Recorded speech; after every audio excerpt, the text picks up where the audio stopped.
చూస్తే ఢిల్లీ మద్యం కుంభకోణం కేసులో అరెస్ట్ అయి తీహార్ జైల్లో ఉన్న బీఆర్ఎస్ ఎమ్మెల్సీ కల్వకుంట్ల కవిత మధ్యంతర బెయిల్ పిటిషన్ పై న్యాయస్థానం నేడు తీర్పు వెల్లడించనుంది. 10 రోజుల పాటు ఈడీ ఆమెను కోర్టు అనుమతితో కస్టడీకి తీసుకుని విచారించింది.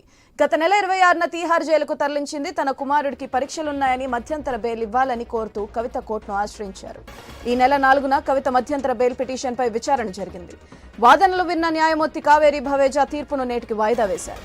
సాధారణ బెయిల్ పిటిషన్ పై మాత్రం ఈ నెల 20న వాదనలు ఉంటామని స్పష్టం చేశారు.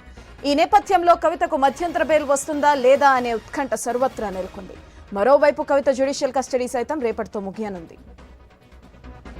గురూజీ రామ్ నారాయణ్ జీ ప్రపంచ ప్రఖ్యాత జ్యోతిష్యులు ఇప్పుడు మన హైదరాబాద్ లో ఎటువంటి సమస్యలకైనా తక్షణ పరిష్కారం చేయబడును. సంప్రదించండి 96651137 9000004357.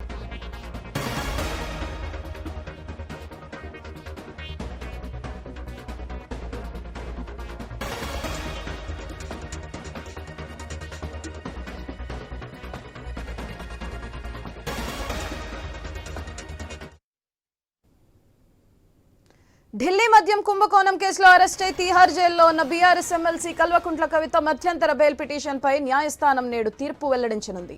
10 రోజుల పాటు ఈడీ ఆమెను కోర్టు అనుమతితో కస్టడీకి తీసుకుని విచారించింది.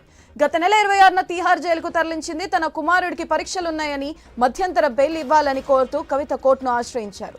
ఈ నెల 4న కవిత మధ్యంతర బెయిల్ పిటిషన్ పై విచారణ జరిగింది. వాదనలు విన్న న్యాయమూర్తి కావేరి భవేజా తీర్పును నేటికి వాయిదా వేశారు. సాధారణ బెయిల్ పిటిషన్ పై మాత్రం ఈ నెల 20న వాదనలు వింటామని స్పష్టం చేశారు.